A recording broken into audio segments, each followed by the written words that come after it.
Yeah, Carl, I'm here. Okay, great.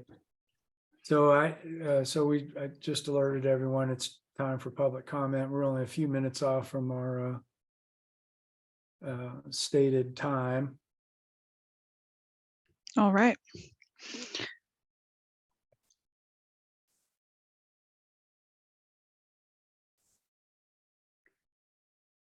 Have you gotten anything from anyone in the audience? Nothing yet. Has mentioned that he would like to speak. Okay.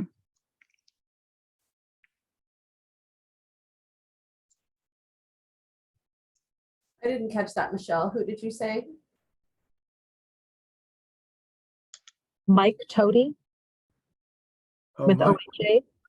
Okay, great. Mike, would you like to say something?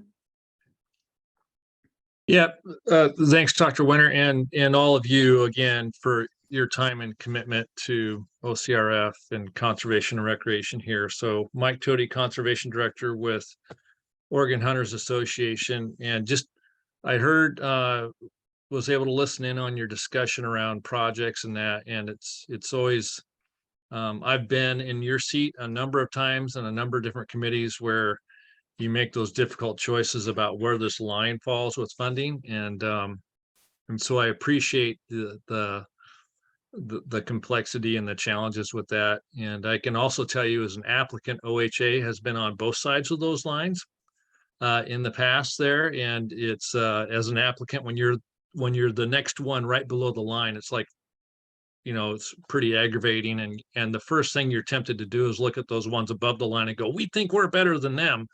And that's, you know, that's not the applicant's decision. That's yours. And we respect that. So somebody brought up the idea of, you know, you always have the opportunity to reapply. That's what we did.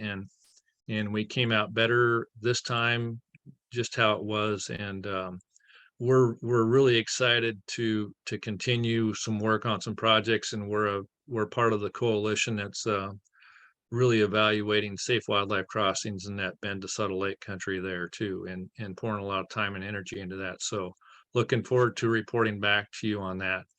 I think it was Dr. Winter made the comment that should something like House Bill 2999 get funding, you may look in the future about if you have different buckets of money, kind of dividing up your project or your applications that way.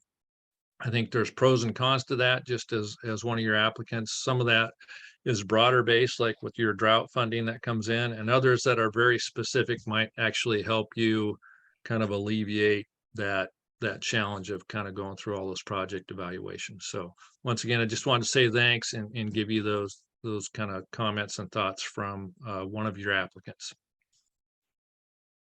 Well, Mike, we really value that. We value you coming to the meetings as often as you do, and your comments are always really appreciated. And thank you for that, and appreciate all the support you've given us. All right, is there anybody else there? Has anyone said anything about saying anything? Well, we appreciate all the folks that have been here joining us, and it's great to see the interest.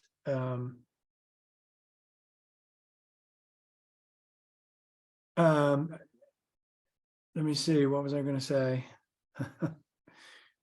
Oh, so go back to your constituents and point out that there's ways to donate to the OCRF to increase our pool of funding. So the next time we can maybe go down another line or two. Okay, well, with that, I think it's good time to move on to Sarah's discussion that she's prepared for us. Kind of get it, hear from the department's point of view about how things are shaping up and what the future might look like. Yeah, thank you, Carl. And some of this we've covered to a certain extent already. Let's see, Reva, can we go forward a slide or two? Yeah, there we go. Okay, so in terms of where the budget currently sits, looking back over the 21-23 biennium, so that's the the 2-year budget timeframe in which we currently sit. We're right at the end of it. The biennium ends the end of this month. At the start, we had about 1.8 million in the base program of OCRF. When we say base program, we mean funds that carried forward from the previous biennium, allocations that were made by legislature, as well as donations, interest gained on the account.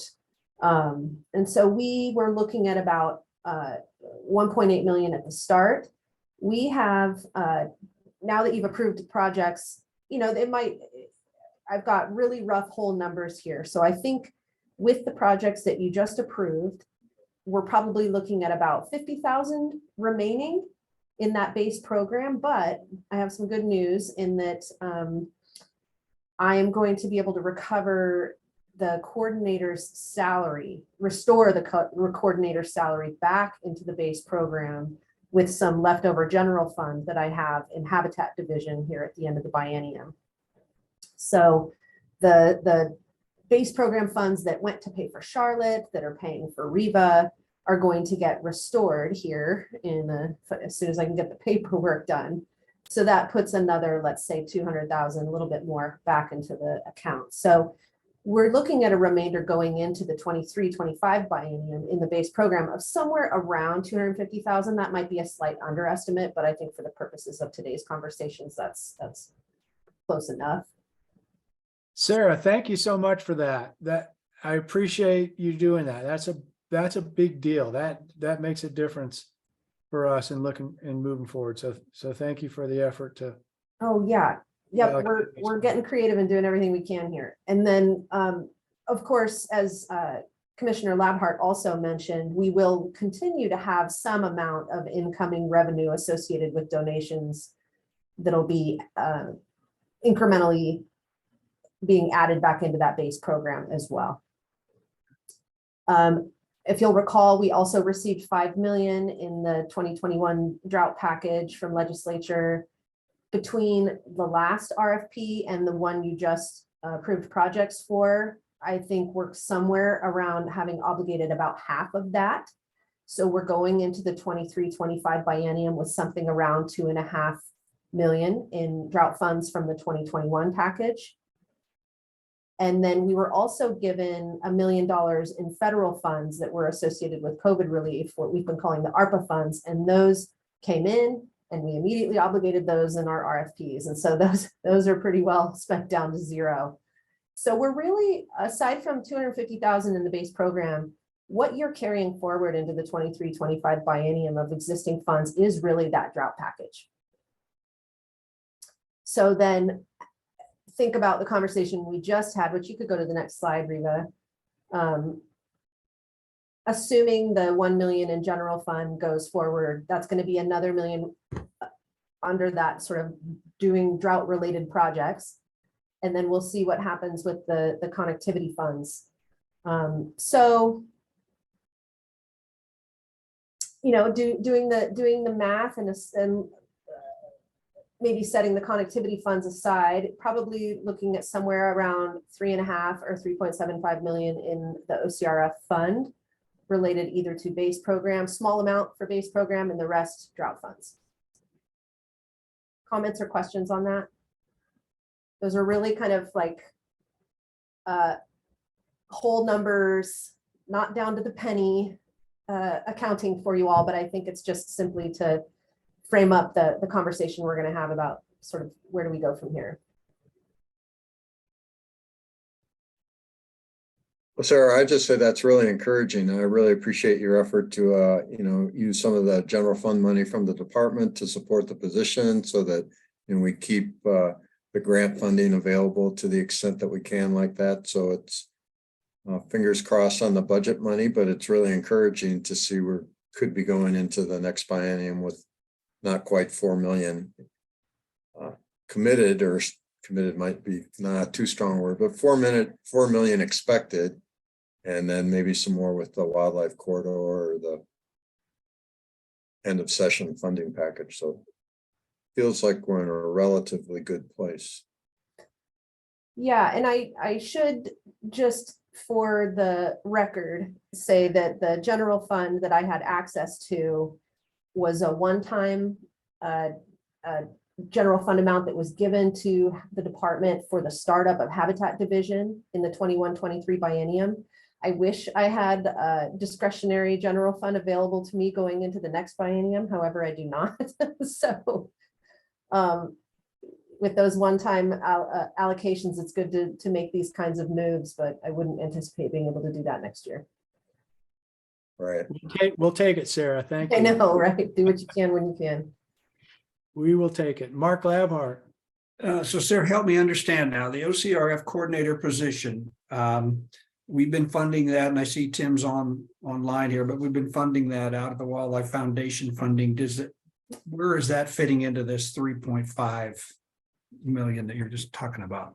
How does that? Yeah, help me maybe understand? go back one slide, Reva. I believe the Fishhawk Lake mitigation funds were paying for a portion of the coordinator position, not the entire position.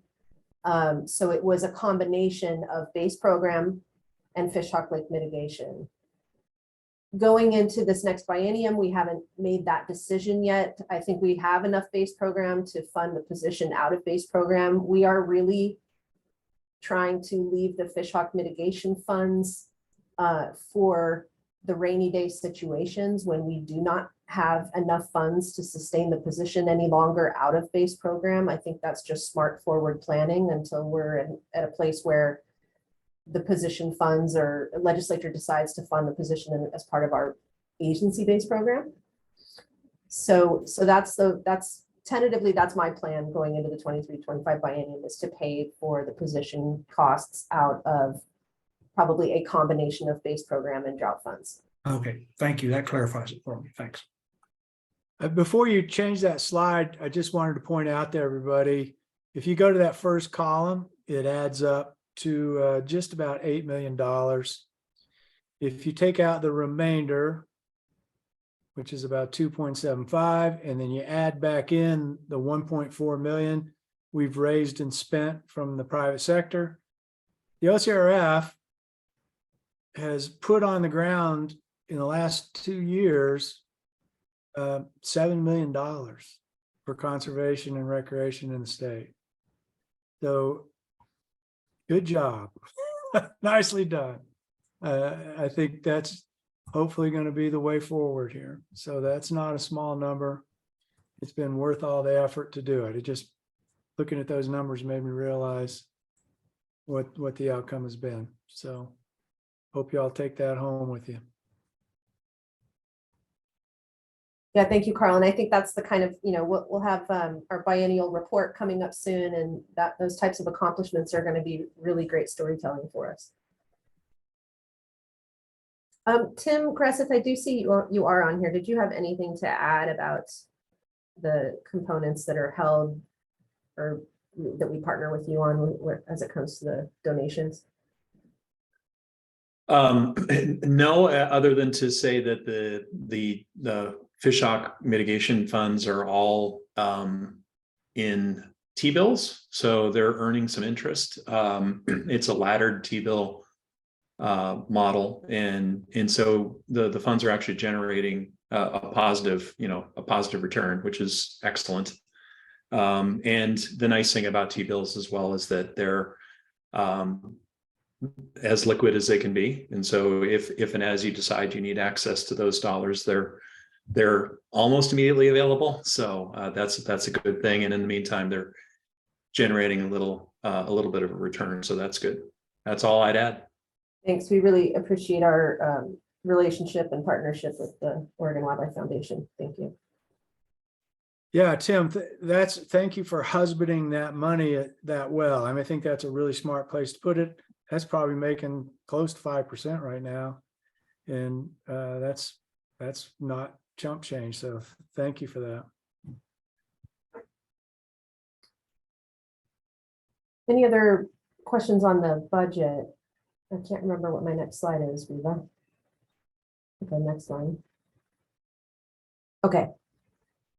So let's talk about the position for a minute. The coordinator position, with Charlotte's departure, we were staring down a mountain of grant proposals that we needed to get through in order to stay on our timeline of a commission approval in June, and couldn't allow for the gap in staff capacity. And so we brought in Reva. She came to us from the director's office where she had been already working in a temp position. And so we put her in a temp position to perform the coordinator duties.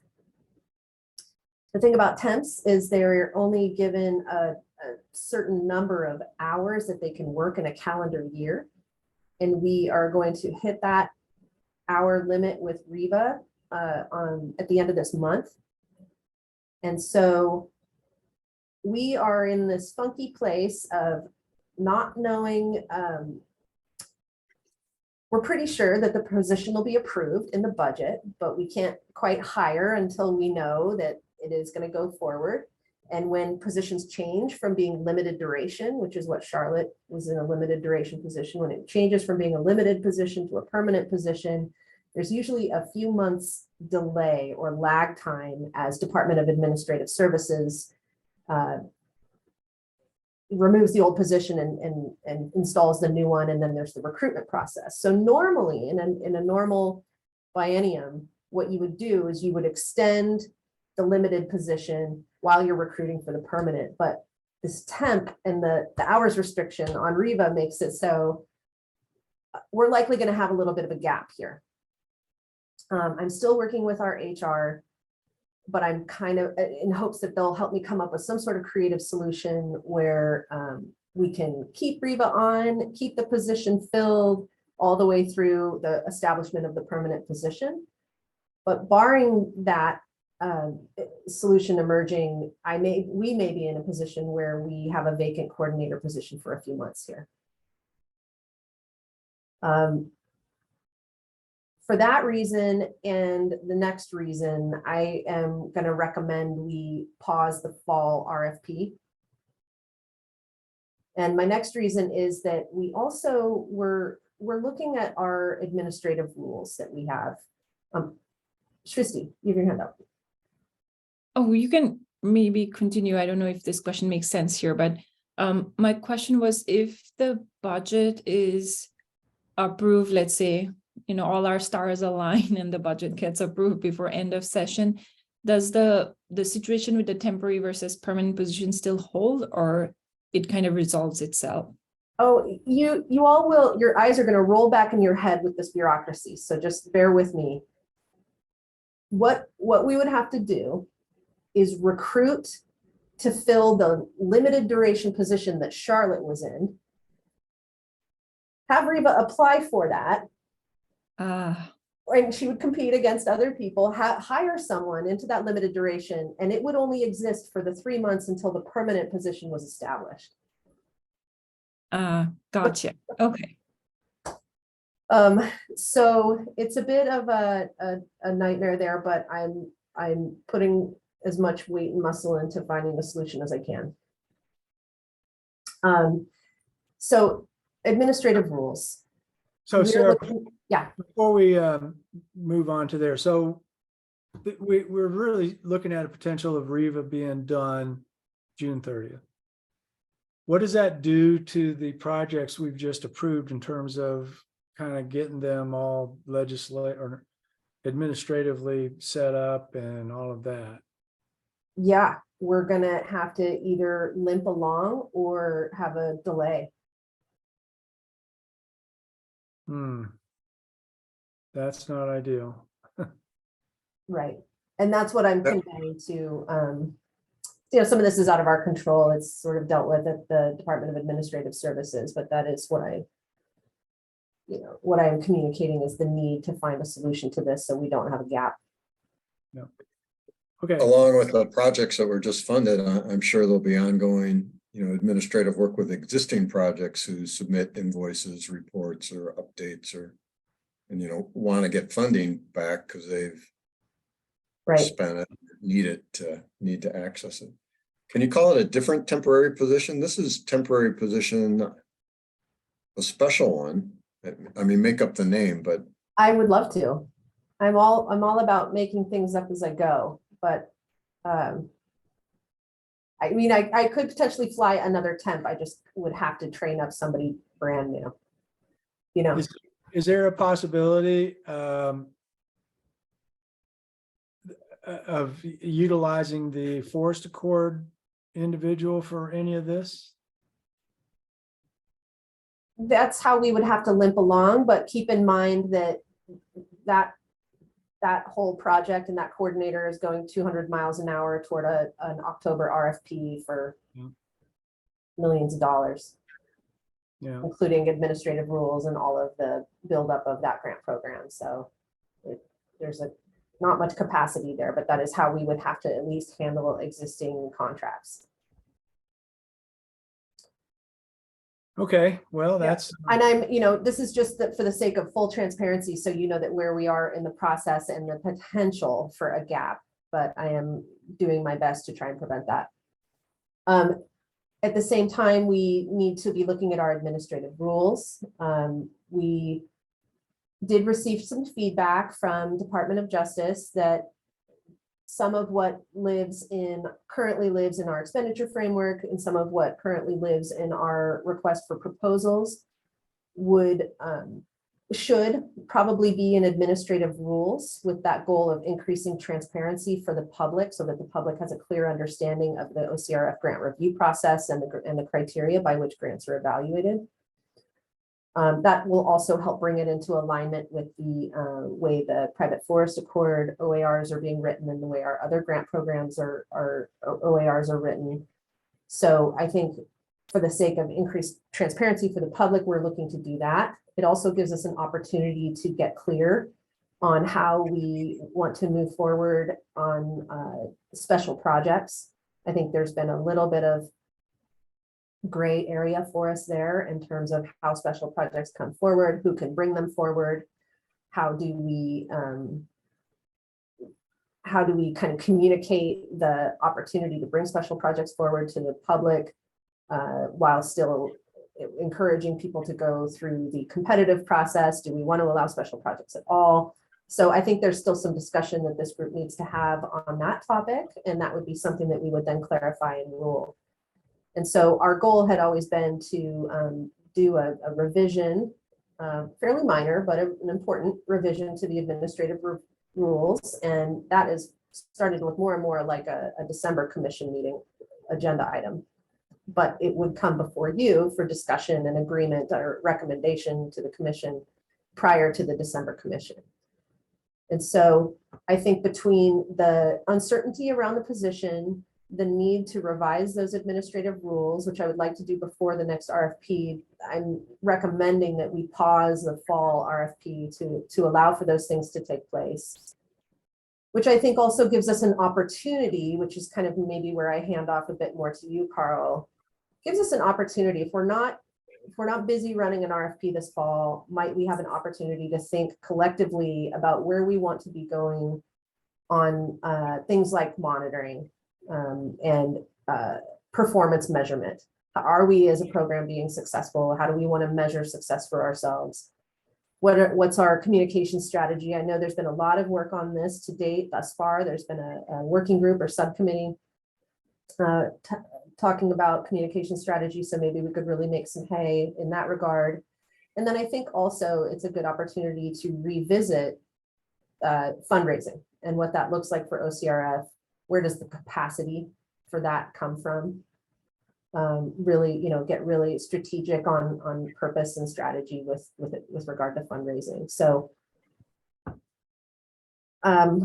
little bit of a pause here to get over a couple of stumbling blocks, but I'm looking at it as an opportunity.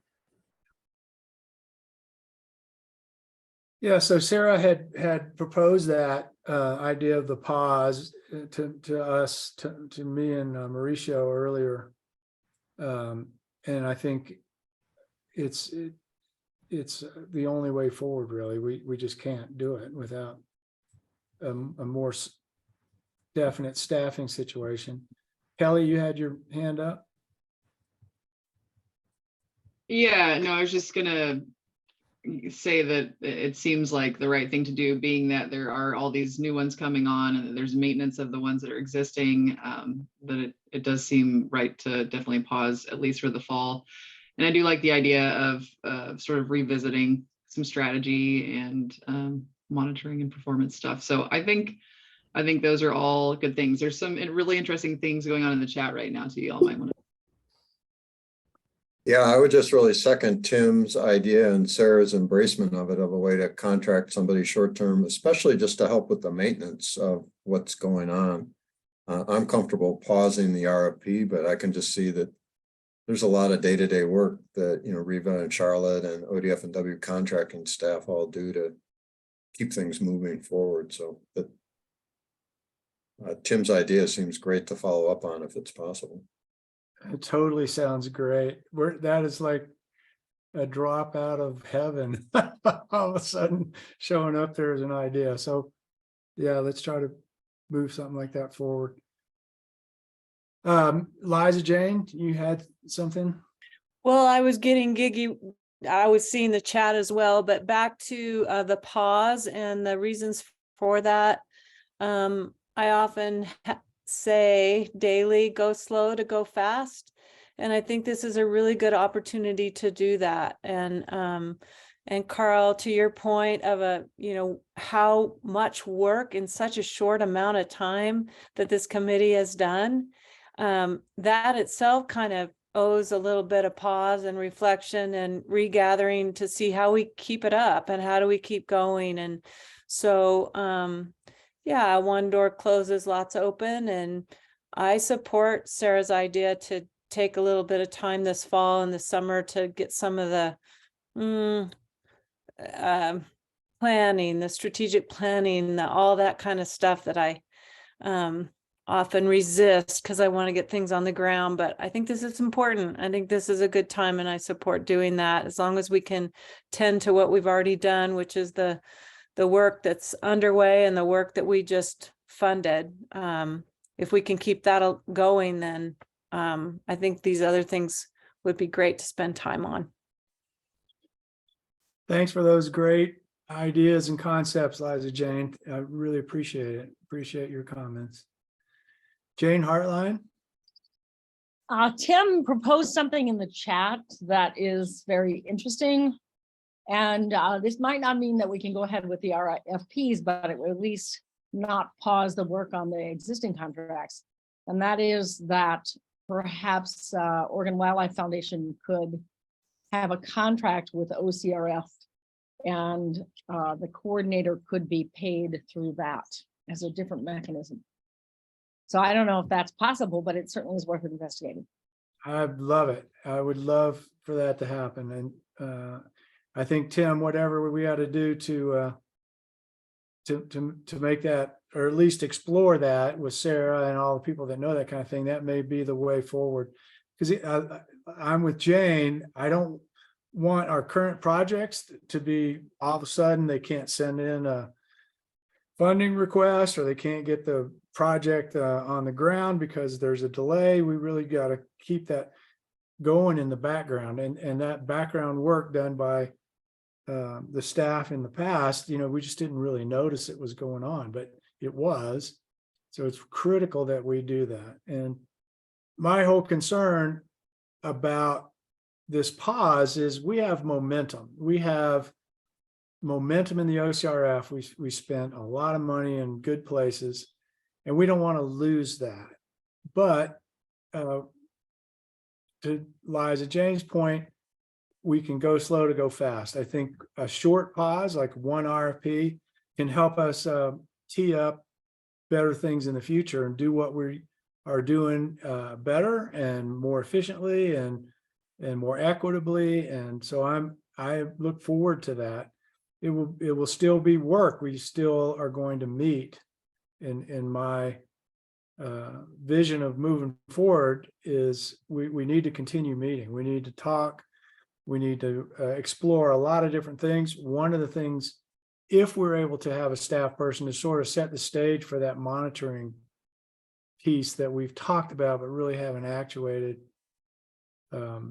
we really ought to discuss that. There's a lot of different things we can do to make our process transparent and fair.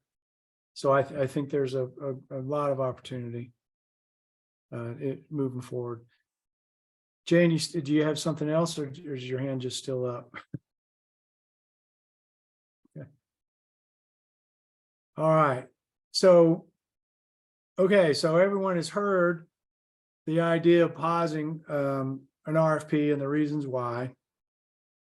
And so I really, as you process that idea, I'm really, and Kelly has weighed in on her initial thoughts. I really want to hear what you all think, what we should consider doing, again, so that we're able to fine tune our whole process, work on this is the time to work on the communication strategy, the fundraising piece. Is there other things that you all think of that we should pin down? I mean, what we can do is sort of, Reva can get a list of things that we might work on, and so I'm not expecting you to necessarily come up with it in this meeting, but certainly you can communicate with her, say, hey, why don't we put this on our agenda in the future? We certainly have a lot to talk about as it is, but I'd ask you all to think about this. One of the great things about working with this committee is you guys come up with just great ideas out of the blue, and you're able to be very nimble, and I'm looking forward to what we can do with this little bit of a break.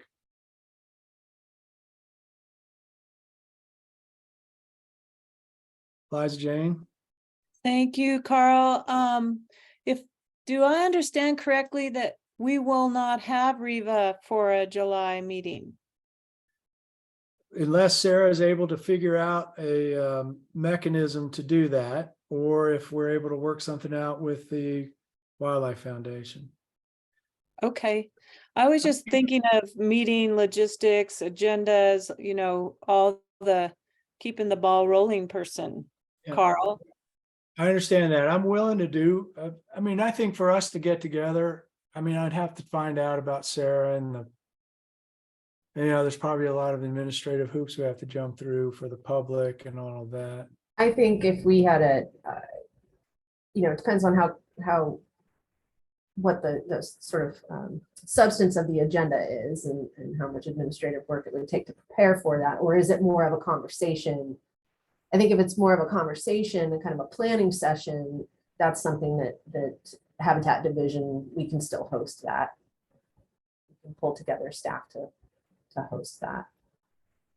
Great. Well, I think that's sort of what we'd be looking at least initially, Sarah, is something like that.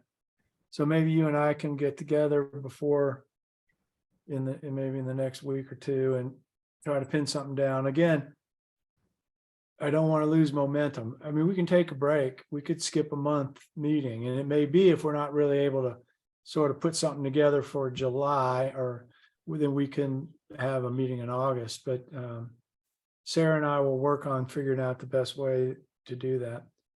Mark Laphart?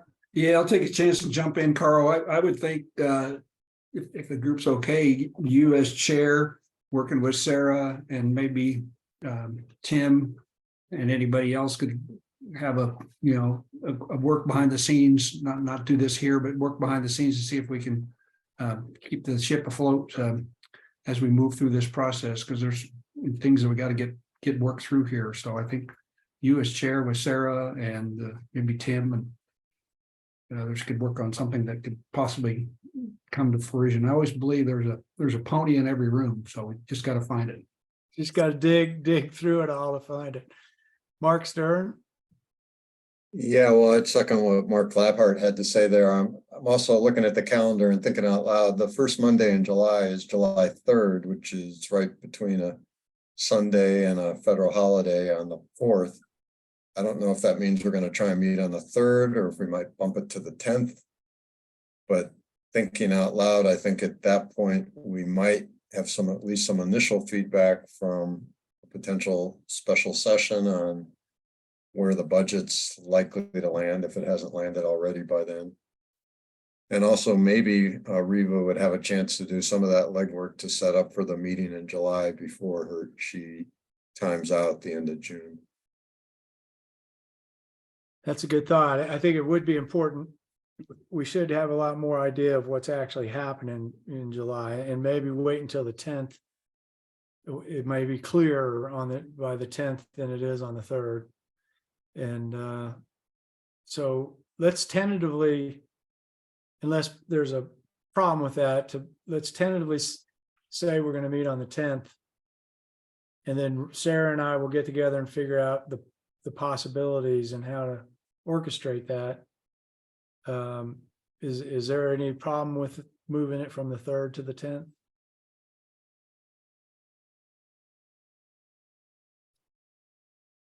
I don't see any. Great. So Sarah, I'm going to be out of town this week, but I'm available early next week.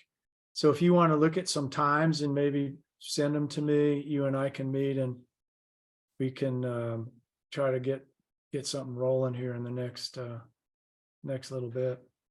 I think I'll still ask Reva to help us find those times and set that up. We've still got her for the rest of June, so she can help us get the meeting established and the agenda pretty well hammered out before the end of the month, I imagine.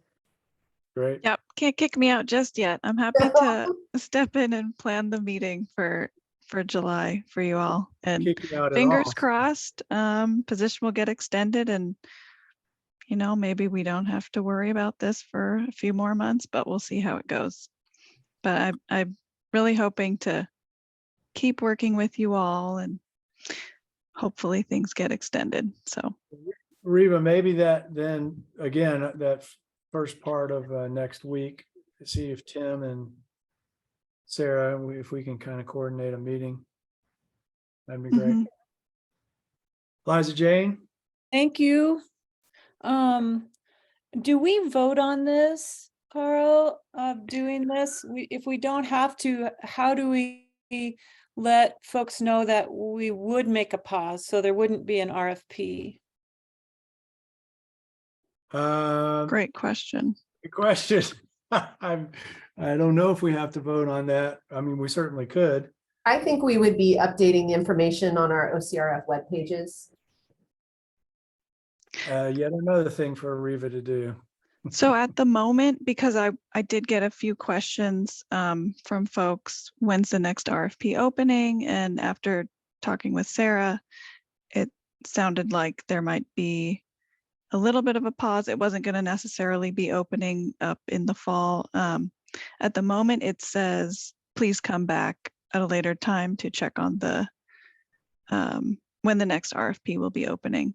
So I can update that, and I can put whatever we decide to what language we want folks to see on there.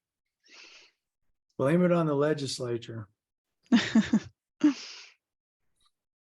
We do have to have some. We'll do that. We do have to have some language that we can sort of blame the legislature in a way that doesn't blame them. So maybe that's something we can work on, Reva, as well. Yeah, what language we want to appear there. Do we need, Sarah, I mean, you may not know this off the cuff, but do we need to have a vote, or can we just sort of say we're not going to have a RFP? No, I think that's just a programmatic decision. It sounds like there's good consensus among the group. It's not something that needs a vote from the committee. Great. Tim? Yeah, just in terms of that language, OWEB took a break, coming out of COVID, and had to have language related to basically a lack of funds, or a lack of funding availability because of no revenue, right? No lottery revenue. So I think there's probably some narrative that we could borrow from what OWEB had put together previously. Oh, Yeah, that's great.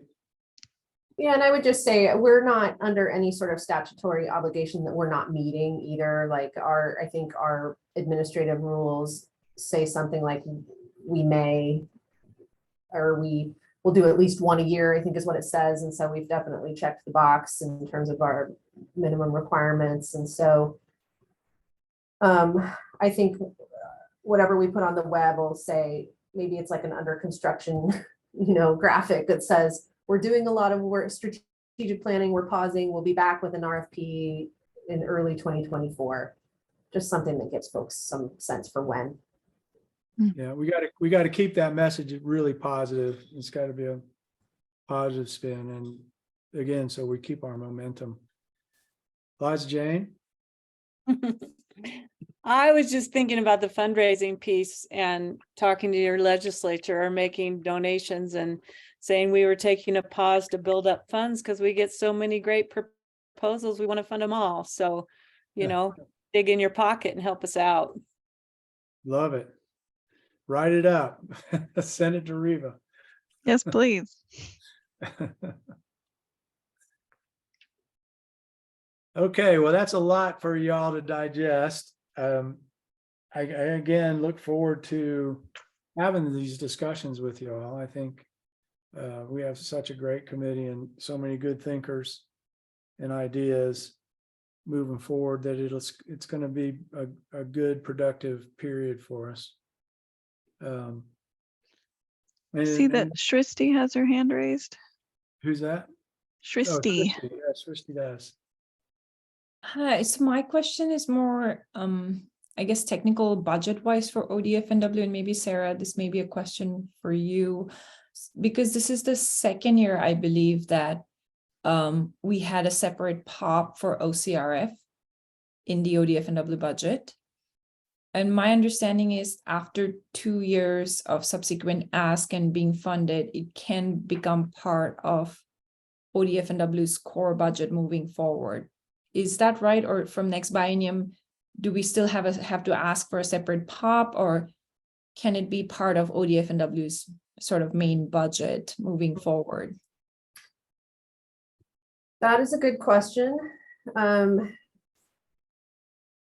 don't know enough to give you an answer to that, but I can check in with our budget managers and find out how that typically goes. I think unless Commissioner Labhart knows, he certainly has more experience with this than I do. I'll look into that. That'd be great. Thanks so much, Sarah. That will really save us from having to keep asking for a separate POP if it's in ODF&W's main budget. Mark Labhart, do you have any insight into that?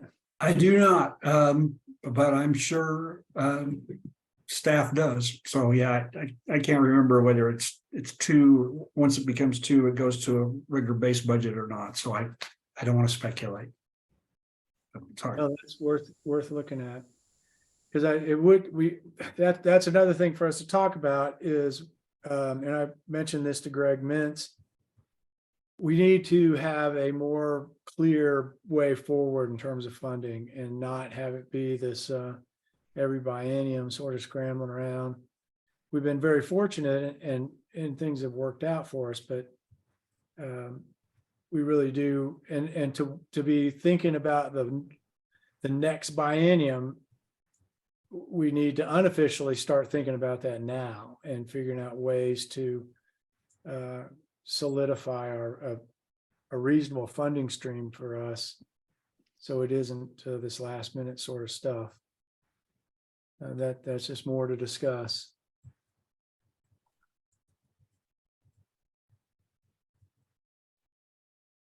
All right, so Sarah, thank you very much for coming and spending the meeting with us like you've done so much here lately. We really appreciate the time My pleasure. you do that. Mark Labhart. Well, I have a question before Sarah sneaks away. Do we have any applicants for our one position that we're trying to fill? Any further knowledge on that, where we are with the one position we still have a vacancy for?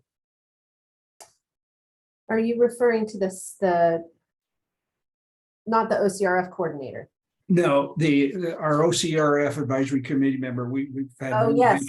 I always get confused when you ask that question. No, I don't believe, unless Reva, you've heard anything on that front. I know we put out several we put the feelers out several times to try and get some more applicants on that, but no, I don't believe we've. Yep, and worked with Phil Milburn, I believe, and feelers, but we haven't received any applicants yet. Yeah, I communicated with Tim, our last position holder there, and Mhm. he was going to talk to some folks, especially we found out there is some way for committee members, there is some financial assistance, because that was one of the issues way out there. Folks just don't have the time to do this kind of thing, but so I have not heard back from him. Maybe I'll check back with him. But I think Phil Milburn would be a really good resource. Maybe check back and see if he's had any luck. It sounds like the governor's office is open, certainly open to move something forward for us. I believe the application deadline is June 28th. Oh, God. Is that like an annual deadline? That's a great question. I think so. Oh, Yeah, and it might believe be so. twice a year. I'd have to look. Yeah. hey, okay. Well, think about anybody you know who lives out there. Liza Jane?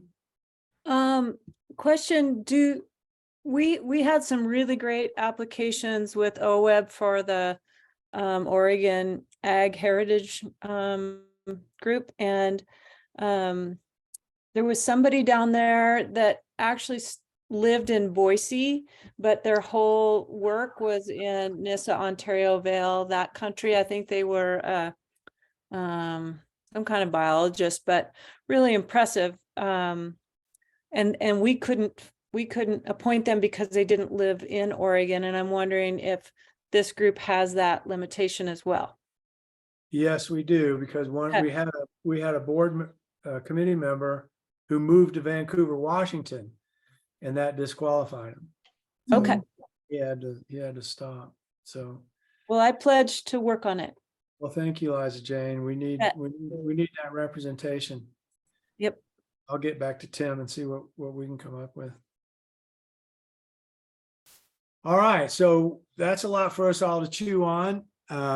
We'll get together in next week and let's plan on 1 o'clock July 10th meeting unless something changes. We'll let you know. We'll see if we can put something together by then, and we should have some answers from the legislature by then. So we'll be a little bit more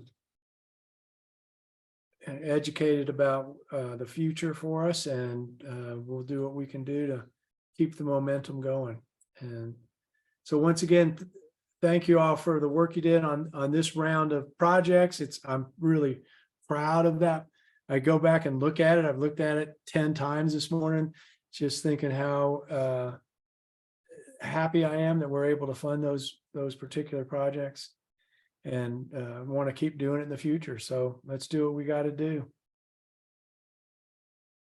So I'd just like to also thank you for all your work. You know, we pay you a lot, folks. We really do. Yeah. So thank you all for your volunteer efforts, and it's a lot of work putting those together, and it doesn't go unnoticed. So you can see that the commission, I'll make sure that they know the amount of hard work that you're putting in to get these applications across the finish line, and very, very much appreciate all your work. Thank you. Well, thanks for that, Bark. We appreciate that.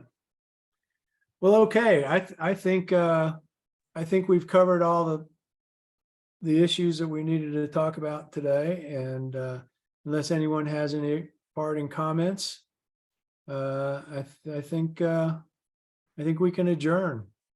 So thank you all for a great meeting, and we'll be getting in contact with you within the next 10 to 14 days and kind of let you know about the meeting in July. All right, great. Well, adios. Thanks. Bye. Good. Thanks all. Thanks, everybody.